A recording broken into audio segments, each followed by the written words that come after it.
예, 아우, 오늘 많이 더웠죠. 예, 6월 첫날 아주 신고식을 독특히 한 것 같습니다. 예, 시간이 되어서요, 바로 시작을 하겠습니다. 예, 저는 이야기교육연구소의 박일호 단장입니다. 반갑습니다.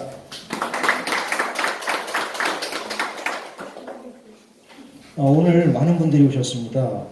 주최 측 추산으로 한 200명, 경찰 추산 100명 이렇게 오신 것 같습니다. 혹시 제가 아까 말씀을 들어보니까 전북 익산에서도 오셨는데 익산 말고 혹시 또 더 멀리서 오신 분 있으세요? 서울 말고? 일산. 일산. 예. 예? 춘천? 순천 어느 분이 순천이세요? 순천에서 오셨어요. 예. 그럼 멀리서 오신 분한테 그 이동순 교수님의 시와 시인 이야기라는 책을 선물로 드리겠습니다. 예. 사인은 이따 받으세요.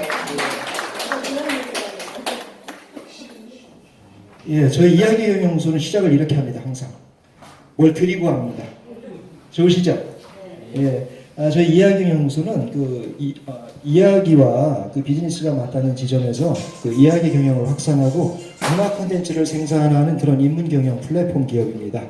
예, 오늘 무슨 주제인지 아시죠? 예, 활명수하고 열찻집하고 서울 장수 막걸리 또 정독도서관 이 공통점이 뭔지들 아세요? 미래유산. 그렇죠. 예, 역시 서울 미래유산 맞습니다. 예, 저희 이야기경영소는 그 서울시하고 재작년서부터 이 미래유산을 같이 공부하는 이런 프로그램을 진행을 해오고 있습니다. 그 미래유산이라고 하는 거는요, 그 문화재는 아닌데 그 우리 후손들에게 좀 남겨주고 싶은 그런 유형무형의 그런 유산들을 우리 자손들에게 좀 남겨주자 이런 취지로 서울시가 같이 하고 있는 그런 작업입니다. 그래서 재작년에는 저희가 역사를 중심으로 해서 답사 활동을 했고요. 작년에는 영화를 했고 올해는 이렇게 저희 대중가요를 하게 되었습니다. 일정을 좀 간단하게 소개를 말씀드릴게요. 리플렛 다 받으셨죠? 오실 때. 예. 이 리플렛에 보시는 것처럼요. 오늘부터 7월 6일까지 약 한 달간에 걸쳐서 매주 금요일 날 이 시간에 여기에서 강좌를 합니다. 그리고 9월 정도에 저희가 콘서트를 또 한번 준비를 하고 있습니다. 이렇게 강좌를 들으신 분들을 중심으로 초청을 드려서 서울 노래를 중심으로 한 그런 콘서트를 지금 기획을 하고 있습니다. 그때도 여러분들께서 많이들 참석을 해주시기를 부탁드리겠습니다. 여기가 전성기 캠퍼스라고 하는 곳이고요. 전성기는 사람 이름이 아닙니다. 여기 창립자 이름이 전성기가 아닙니다. 예, 그렇게 오해들 하시는데 전성기 그야말로 그 50+ 이후에 우리 전반부 인생 말고 후반부 인생을 또 새로 한번 멋있게 살아보자 이런 취지로 만든 그런 공부 공간이에요. 예, 여러분들 화장실은 저기 나가서 오른쪽으로 가셔야 되는데 저 입구에 보면은 이렇게 뭘 대도록 되어 있습니다. 그래서 이용하실 때 참고를 해주시고요. 들어오실 때 설문지 다 받으셨죠? 예, 설문지는 이따 끝나고 나가실 때 써주시면 됩니다. 주차가 여기가 좀 주차 지원이 안 되고 있습니다. 그래서 혹시 여러분들 그 다음 시간에 또 오실 때 참고를 해주시기를 바라겠습니다. 우리는 이제 오늘부터 한 60년 전으로 시간 여행을 떠날 겁니다. 그 또 다른 세계를 만날 때는 핸드폰은 어떻게 하는 거죠? 예, 잠시 꺼두시거나 진동으로 해주시기를 부탁을 드리겠습니다. 그 자세한 사항은 그 리플렛 참고해 주시고요. 그리고 같이 나눠드린 게 아마 그 여기 50+ 전성기 재단에서 그 회원 가입을 하시면은 여러 가지 그 좋은 정보들을 안내해 드린다고 하더라고요. 그것도 이따 같이 써서 주시면은 좋을 것 같습니다. 그럼 오늘부터 그 한 달 동안 이 강좌를 이끌어 주실 그 강사 선생님을 소개를 해드리겠습니다. 그 이동순 계명문화대학교 특임 교수십니다. 본래 시인이세요. 시인이고 문화평론가시고요. 1973년에 그 동아일보의 신춘문예 시로 등단을 하셨습니다. 그 물의 노래와 같은 많은 시집을 내신 바가 있고요. 또 오늘 주제와 관련을 해서는 그 한국 가요사 역사를 담은 그 번지 없는 주막이라는 책을 또 내신 바도 있습니다. 시와 노래가 본래 하나거든요. 아마 교수님께서는 그거를 일찌감치 생각을 하셔서 이렇게 시도 쓰시면서 또 대중가요를 또 이렇게 따로 연구를 하신 걸로 제가 그렇게 알고 있습니다. 그 국내 최고의 대중가요사 권위자이시고요. 유행가 노랫말을 그 학문으로 연구하는 그 유일한, 국내에서 거의 유일무이한 그런 분으로 제가 알고 있습니다. 예, 그럼 이동순 교수님 큰 박수로 모시겠습니다.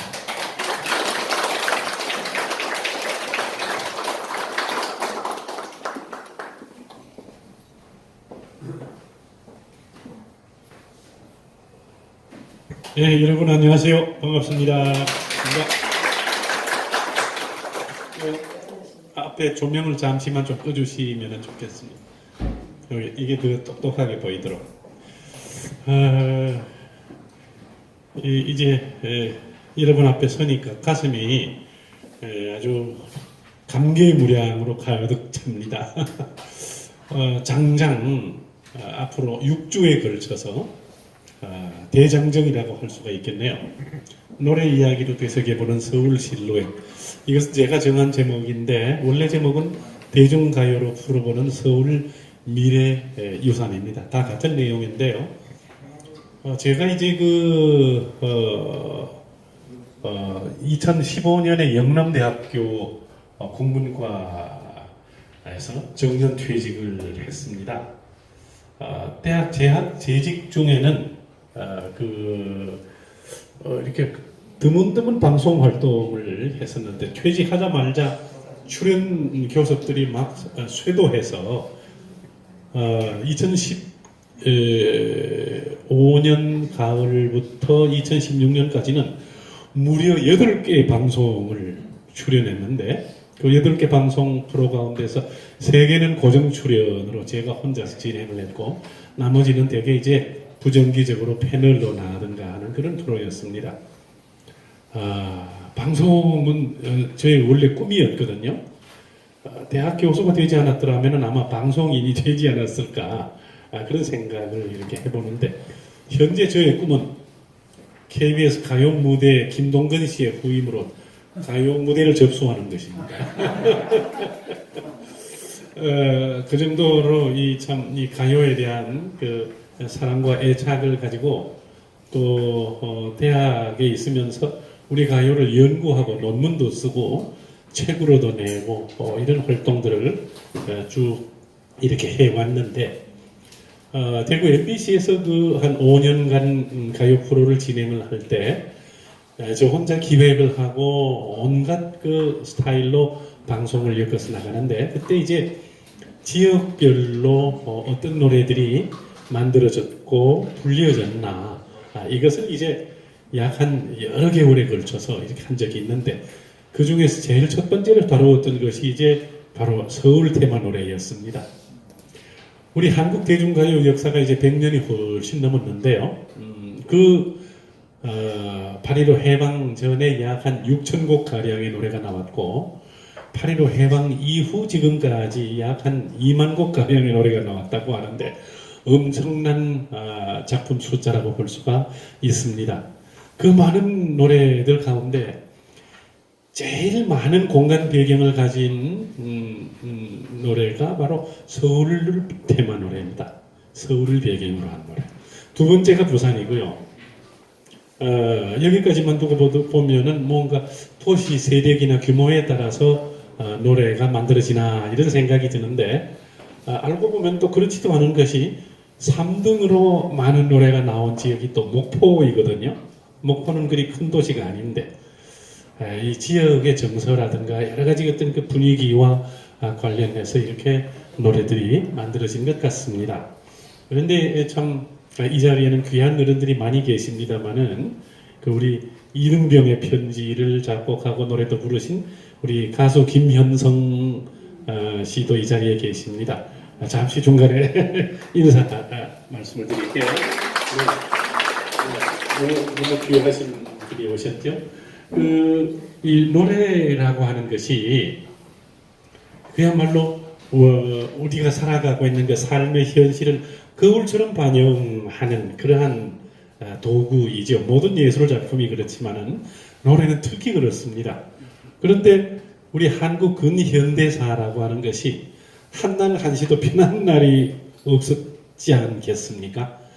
구한말 이래로 제국주의 열강들의 그 침탈이 시작된 이래로 일본 식민 통치로 귀결되기까지 그리고 제국주의로부터 노연한 이후에도 한국 전쟁과 6.25 전쟁과 그 이후에 온갖 파란과 격동 이런 것들을 모두 아주 구체적으로 그리고 거울같이 반영하고 있는 것이 노래라고 하는 것입니다. 그러한 노래를 우리가 듣고 부르고 때로는 울분에 차서 막 이렇게 격분의 심정으로 부르고 또 울기도 하고 절규로 부르기도 했던 그러한 기억들을 해볼 수가 있습니다. 여기에 작은 그림이 하나 있는데요. 아마도 그 추금기가 처음 나오던 그 시절에 아무나 가질 수 없던 아주 고급한 물건이겠죠. 일가족이 둘러앉아서 이게 참 신기하구나. 어떻게 여기서 소리가 나지? 이 안에 사람이 들었나? 라고 하는 그러한 반응을 보여주는 재미난 그림입니다만은 오늘 그 6주간 계속될 첫 번째 시간에 준비한 노래는 12곡인데요. 이 12곡 가운데는 음원을 구하지 못해서 이 자리에서 들려드리지 못하는 노래도 3곡이 있습니다. 백방으로 노래를 음원을 구하려고 했는데 못 구한 것도 있지만은 그러나 가사를 통해서 충분히 서울 테마 노래로서 어떤 성격의 노래인지를 우리가 짐작할 수가 있거든요. 서울 노래 노들강변 그도 그를 듯도 해 서울 명물 제가 젠척 범벅 서울 유쾌한 시골 영감. 아마 이 노래는 서영춘이 불렀던 69년도의 서울 구경이라는 노래로 우리들에게 아주 깊이 각인되어 있는데요. 그런데 아주 놀랍게도 이 노래가 빰빰빰빰빰빰빰빰빰빰빰빰 하는 노래가 미국의 흑인 가수가 불렀던 조지 존슨이라고 하는 흑인 가수가 불렀던 The Laughing Song이라고 하는 노래를 번안한 것이죠. 1936년도 노래가 69년도에 다시 리메이크 되어서 그렇게 만들어진 노래라는 사실을 오늘 아시게 될 것이고요. 그리고 37년도 이제 중일 전쟁이 시작되고 태평양 전쟁의 전운이 감돌던 그 험한 때에 너무 눈물을 겪고도 아름다운 어여쁜 노래가 나왔습니다. 가벼운 인조견을 이 귀한 노래가 있는데요. 그리고 이 명물남녀 100만 원이 생긴다면 개고기 주사가 있는데 또 오빠는 풍각쟁이 8번과 12번 이 두 노래는 원곡 음원도 유성기 음반으로 이제 음원으로 준비를 했지만은 오늘 이 시간에 아주 특별한 여러분께 드릴 선물로 옛 가요를 다시 이렇게 그 맛깔스럽게 재즈 스타일로 불러서 CD 음반도 내시고 여러 공연 무대 출연도 하시는 풍각쟁이 최은진 선생이 오늘 이 자리에 오셨거든요. 그래서 가벼운 인조견을과 오빠는 풍각쟁이 이 두 곡은 라이브로 들려주십니다. 잠시 인사를 좀 하고 네, 조금 이따가 노래는 부르시고 네, 우리 최은진 선생입니다. 멋이 있으시죠? 네, 아주 특이한 터번을 하시고 이 서울의 옛날 기도입니다. 수선전도라고 하는데요. 네, 이 수선이 우리나라에서 이제 제일 큰 수도 서울을 가리키는 것인데 이 북악산을 중심으로 해서 이렇게 쭉 서울의 어떤 옛 그 지도를 이렇게 만들었는데 굉장히 좀 조형미가 이렇게 느껴지는 아주 아름다운 그림인 것 같은 그런 생각이 있습니다. 이 서울에 대한 그 일반적인 것은 뭐 그냥 설명하지 않고 쭉 넘어갈게요. 동서남북 그 서울 주변에 어떤 지역들이 있나라고 하는 것과 그리고 서울의 인구, 서울의 행정구역들 뭐 이런 것입니다. 사진으로 보는 그 서울인데요. 서울의 전모를 사진 한 장에 담을 수가 없겠죠. 여러 각도에서 이렇게 담은 그런 사진들이 있는데 또 이런 사진도 있습니다. 완전히 딴 모습 들어갔죠. 마치 미국의 어떤 도시의 어떤 사진 같기도 하고요. 참 근데 이 근대 서울의 역사는 어떻게 보면은 우리 한반도의 그 역사를 그대로 대변한다, 상징한다라고도 볼 수가 있는데 특히 19세기 후반부터 이 서울은 그야말로 어떤 그 비극적인 사연과 굴곡과 온갖 그 파란들이 이렇게 계속 이어지는 그런 사건들이 이렇게 펼쳐지는데요. 그 내부에는 그 흥선대원군의 등장이 있었고 그 시기에 서구열강 제국주의 세력들의 침탈이 이제 시작되는데 프랑스 함대가 맨 처음 이렇게 왜 그렇게 천주교를 박해하고 많이 죽이냐라고 따지고 항의하기 위해서 양화진까지 왔는데 이게 이제 병인 양료였습니다. 격전이 벌어졌죠. 그 다음에 미국이 1871년도에 이렇게 또 군함을 이끌고 와서 또 전투가 벌어졌는데 신미양요입니다. 그 다음에 1875년에 일본이 이제 뒤늦게 우리 예전에 배울 때는 운양호라고 배우는데 요즘 교과서에는 운요호라는 일본 말을 쓰더라고요. 그대로 이 사건을 계기로 일본이 가장 뒤늦게 이렇게 문호 개방을 요구해서 어떻게 보면은 프랑스나 미국보다도 더 실질적인 성과나 소득을 거두었다고 할까요? 강화도 조약을 체결해서 이제 본격적으로 일본이 주도가 되는 그러한 침탈이 시작이 되는 것이지요. 대원군과 경복궁이고요. 그리고 여기에서 멀지 않은 바로 운현궁, 수은회관 맞은편에 있는 운현궁의 지금의 모습입니다. 예전에 서울의 모습들 사진을 보시면은 이제 좀 감회가 좀 새로우실 것 같습니다. 이런 풍경들도 있었네요. 순검이 이렇게 칼을 들고 지나가고 삽갓을 쓴 사람들이 이렇게 지나갑니다. 비극적인 서울에 이제 일본 제국주의 세력들이 이제 침탈을 시작하면서 시장이 열리고 한강의 전기선이 취항이 되고 전차와 철도가 놓이고 철교가 놓였다라고 하는 이런 이제 이것을 찾아볼 수가 있습니다.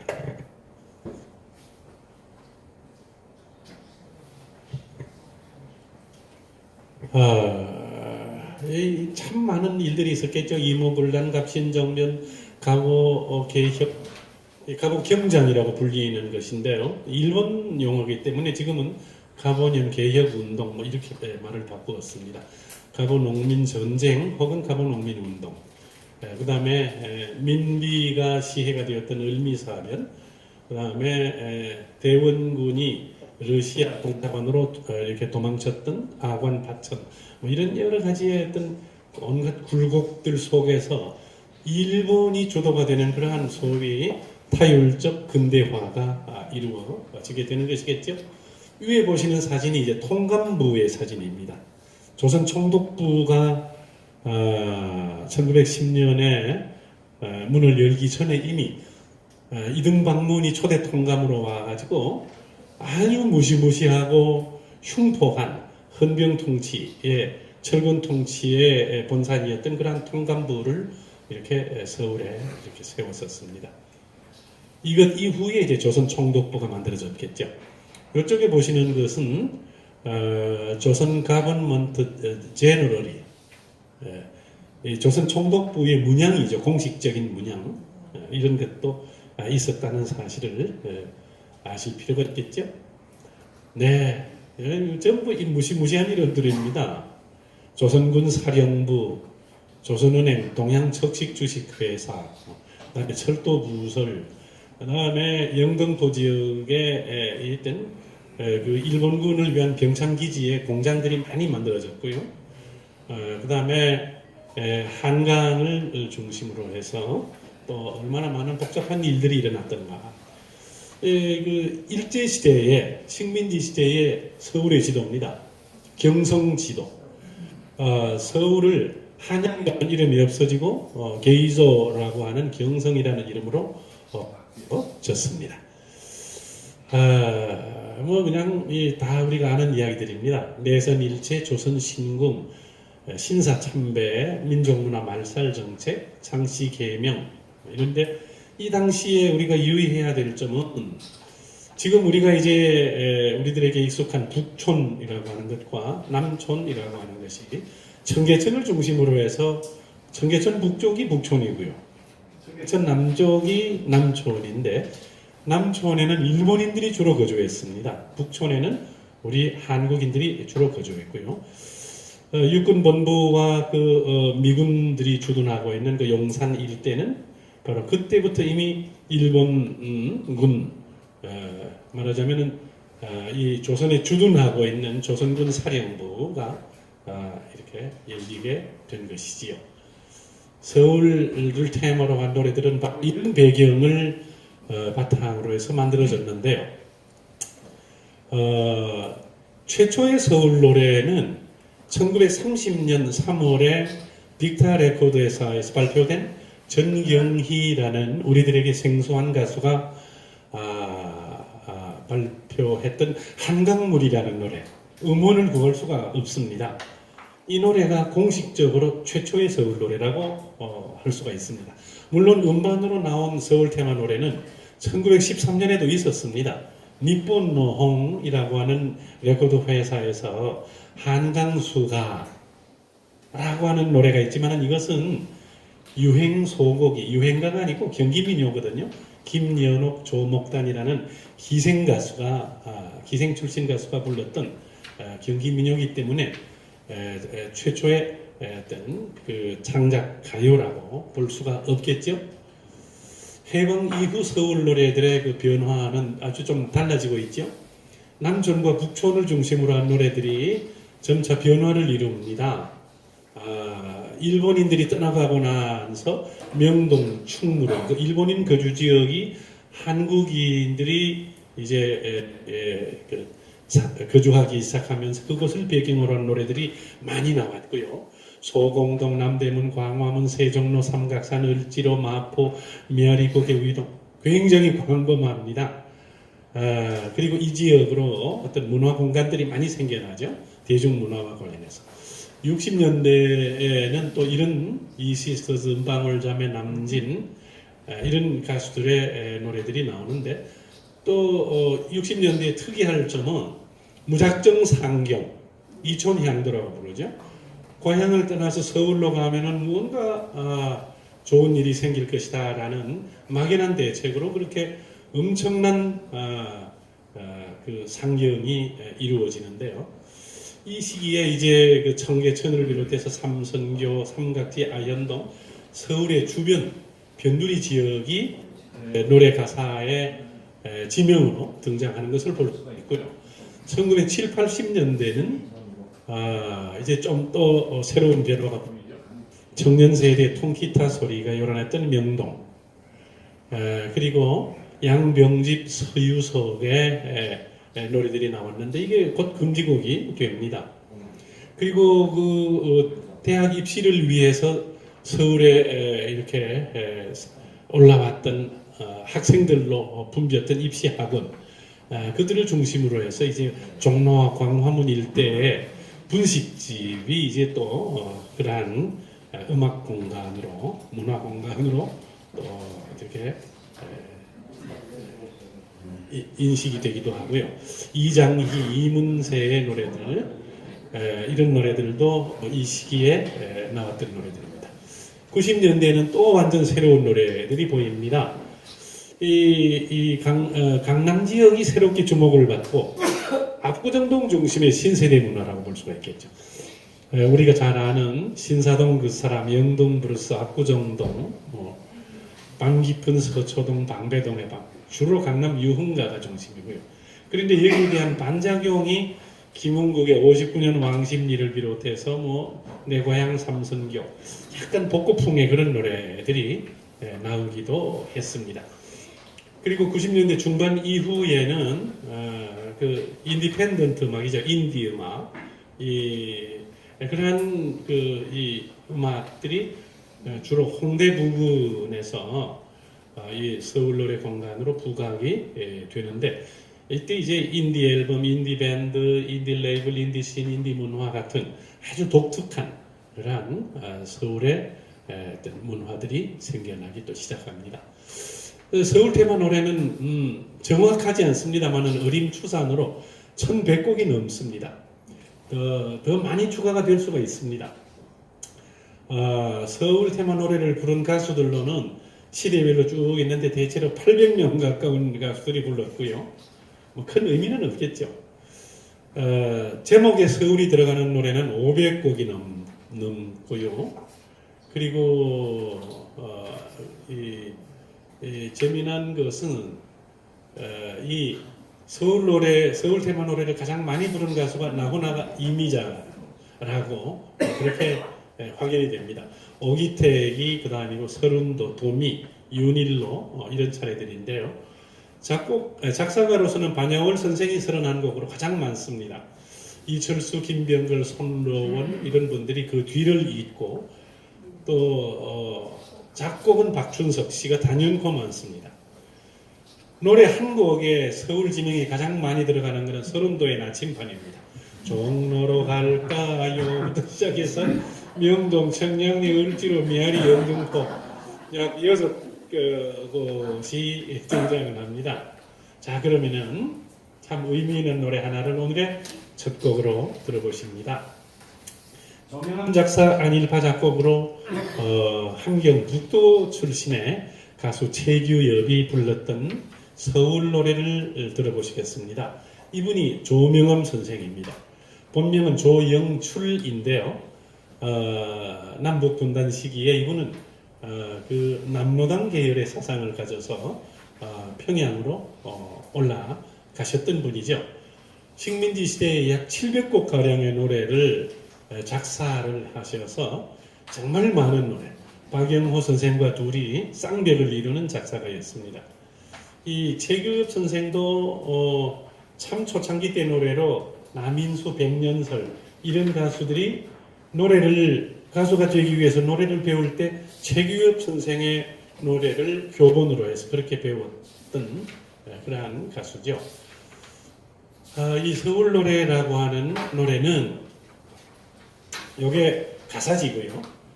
음반 회사에서 음반이 나오면은 이런 노래가 나왔습니다라고 가수의 사진과 가사와 제목과 음반 번호, 상표, 그 다음에 일련 번호 이런 것들이 실린 광고 전단지가 발행이 되었죠.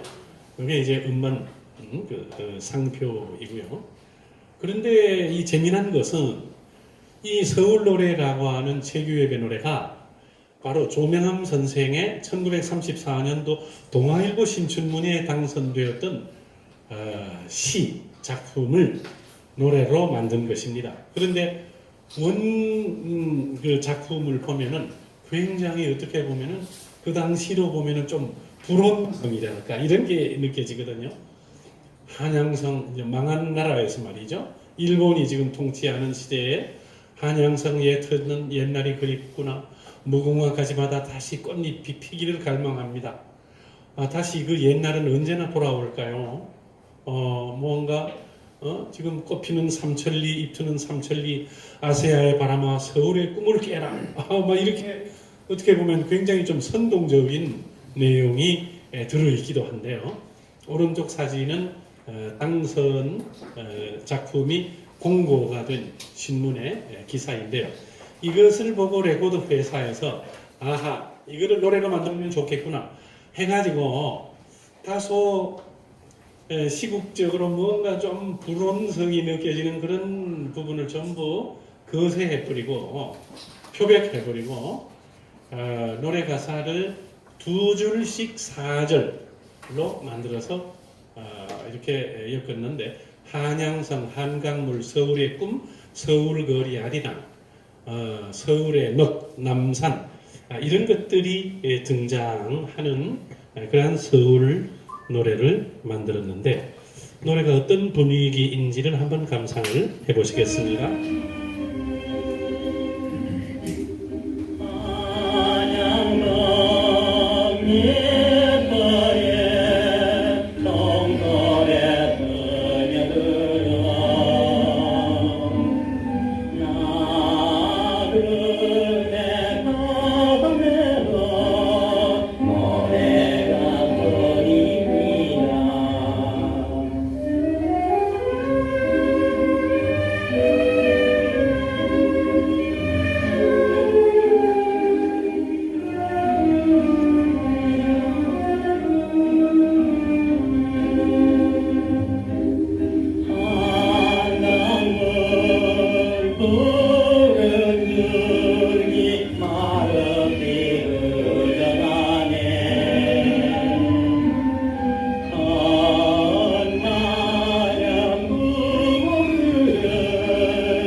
네, 시간 관계상 2절까지만 듣도록 할게요.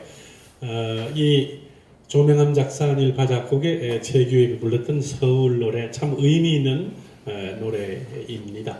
이 조명암 선생은 본명이 조영출이라고 했는데 충남 마산군 영인면 거기에 있는 거기 가면 이제 영인산이라고 있습니다.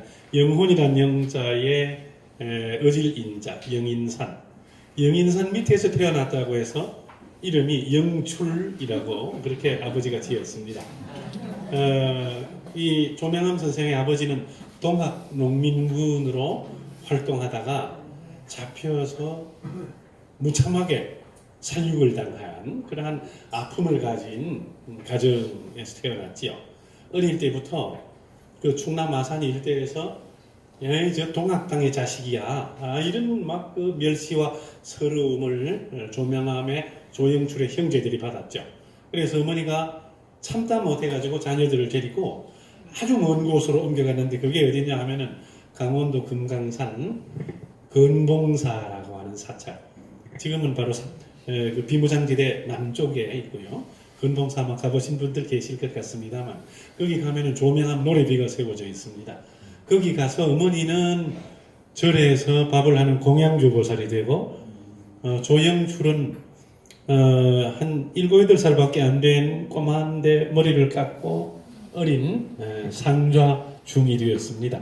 무거울 중자 이을연자 중년이라는 본명을 받았고 그런데 어릴 때부터 글재주가 있어서 뭔가 글을 쓰면은 주변에서 칭찬을 받고 했는데 건봉사에 와 계시던 만해 한용운 스님께 눈에 띄어가지고 출세의 길이 열린 거죠. 서울의 보성고부로 유학을 했고 절에서 학비를 대줘가지고 보성고부를 졸업하고 나니까 일본의 와세다 대학에 불문과를 유학을 할 수 있도록 또 도와주었습니다. 그 과정에서 노래 가사를 쓰기 시작해가지고 참으로 좋은 노래 가사 많이 지었습니다. 선창, 알뜰한 당신, 화류 춘몽, 꿈꾸는 백마강 정말 좋은 노래들이 이 조명암 선생의 손으로 만들어지게 된 것이지요. 여기 와서 이거를 좀 도와주실래요? 밑에 요게 나오니까 진행이 잘 안 돼요. 자꾸 요게 뜨거든요. 네. 네. 자, 그 다음에 이제 한강 이야기입니다. 한강을 보통 노들강이라는 말로 쓰기도 하는데요. 네. 근데 한강도 이렇게 미세하게 이렇게 나누어 보면은 지역마다 이름이 다 달랐더라고요. 뚝섬 쪽은 동호라고 그랬고요. 한남동 쪽은 한강, 동작동 쪽은 그쪽 주민들이 동작강이라고 그랬습니다. 노량진 쪽이 노들강이었습니다. 더 한자말로 바꾸면 노돌강. 돌자는 돌석자 밑에 세 글자한 우리 한국식 한자죠. 노돌강이라고 불렀고 원효동 쪽은 용호 용산강이라고 불렀고요. 그 다음에 마포나루가 있던 서울대교 쪽이 마포강, 제2한강교가 있는 쪽을 서강이라고 이렇게 불렀던 것이 참 아주 이채롭습니다. 한강의 옛날 모습을 보십니다. 정말 격세지감을 느끼게 하는 아마 마포 쪽에 황포도 때가 이렇게 보이던 그 시절이 아닐까 싶고요. 능수버들이 보이는 아마 좀 추운 계절 같네요. 잎이 다 떨어지고 아낙네들이 머리에 물건을 이고 한강변을 걸어가는 모습이 보입니다. 이 사진 참 재미있죠? 뭐 하는 사람입니까? 네, 산발을 놓고 이렇게 사진을 찍는 전속 사진사입니다. 완장까지 차고 있네요. 아마 자기 나와바리 같습니다. 이 사진으로 요즘 젊은 세대들은 이거를 잘 모르더라고요. 산발 위에 있는 그 포장을 들키고 이렇게 머리를 덮어서 잘 이렇게 조절을 한 다음에 밑에 고무주머니를 이렇게 눌러서 조리개로 탁 찍는데 또 옆에 한 보조가 있죠. 마그네슘을 터뜨리지 않습니까? 잘 참다가 마그네슘 터뜨릴 때만 눈을 꼭 감습니다. 그래서 예전에 찍은 사진들 보면은 막 눈을 감은 사진들이 그렇게 많았던 것 같습니다. 한여름에 한강은 이렇게 피서지로서 각광을 받기도 했는데, 자, 참 좋은 노래. 이 노들강변은 누구나가 다 들어본, 그리고 라디오나 텔레비전에서도 많이 듣는 노래인데 오리지널로 들어보기는 참 어렵습니다. 바로 이 기생 출신 가수 박부영이 불렀던 노들강변, 신불출 작사 문호월 작곡으로 만들어졌는데요. 굉장히 아름다운 사연이 이 노래 속에 들어 있습니다. 제작 배경에 문호월 선생이 이분입니다. 그리고 신불출 선생이 이분입니다. 이름이 좀 특이하죠. 불출. 그런데 본명이 아니고 필명인데 본명은 신상학이라는 분입니다. 나는 정말 못난 놈이야, 이런 뜻에서 아마 불출이라고 지은 것 같은데, 이 신불출 선생의 제일 특장은 만담 대본을 쓰는 것이었습니다. 식민지 시대의 전설적인 만담가가 바로 신불출 선생이죠. 본인이 또 만담 활동을 하기도 하고요. 문호월 선생은 작곡가이면서도 우리 전국의 전통적인 민요, 사라져가는 민요를 수집하는 일에 정말 열정적이었던 분입니다. 수집만 하는 게 아니라 그것을 자기의 작곡 작품에 반영하는 그런 분이었죠. 경북 김천의 남산공원에 가면은 이 문호월 선생의 노래티가 있습니다. 원래 진주 출신인데 친척집에 이었던 김천에 와서 학교를 좀 다녔습니다. 그 인연 때문에 김천에 노래비가 세워져 있고, 이 기생 박부영 사진으로는 별로 이렇게 이쁘지 않네요. 그런데 또 어떤 사진은 또 보면 이쁩니다. 이 사진은 괜찮죠? 이 가사지입니다. 오케이 레코드사에서 나왔던 아주 상태가 아주 깨끗하네요. 네. 그리고 음반 상표이고요. 기생 박부용의 고향은 경남 창원입니다. 그런데 어떻게 서울로 왔나? 집안이 너무 가난해서 먹고 살기 위해서 서울로 가족들이 옮겨왔는데, 이제 권본에 들어가서 12살의 기생이 됩니다. 많은 걸 익혔죠. 여기에 보시면 조선 미인보감이라는 빨간 글자의 책 이름이 보입니다. 참 무서운 책입니다. 조선 미인보감은 약 한 200여 페이지가 되는데요. 한 페이지마다 전부 기생의 얼굴이 있고, 그 기생의 얼굴이 무엇이 예쁘냐, 나이는 얼마고, 고향은 어디고, 그 기생의 잘하는 특징이 뭐냐, 이런 것들을 전부 소개해 놓은 것인데요. 책을 낸 사람은 일본인입니다. 무슨 목적으로 내었나? 일본인들의 조선 기생 관광을 위해서 만든 책입니다. 조선 가면은 어느 권반의 어떤 기생을 이 책을 보고 찾으십시오 라고 하는 그런 책입니다. 그 책에 보면은 박부용의 설명이 이렇습니다. 단정한 용모의 성품은 온유하다. 어여쁜 귀민머리는 한 덩이 새털 구름이 봄산을 휘돌아 감도는 듯한데, 발그레한 두 볼은 방금 물 위에 피어난 한 송이 부용화를 떠올리게 하는구나. 정말 유혹이 드네요. 이런 여성이 과연 있을까요? 1933년도에 OK 레코드사에 전속으로 발탁이 되었습니다. 이 바로 조선 미인보감에 실린 박보영의 사진인데요. 이 자료를 제가 발굴해내었습니다. 그 책 속에서 여기 본 적이 있고 현 주소가 있고요. 특히 잘하는 게 뭐냐면 노래, 춤 이런 것들이 있고 그 다음에 가사체, 사사제조의 가사체로 박부영은 무엇을 잘하고 무엇이 아주 뛰어나고 무엇이 어쩌고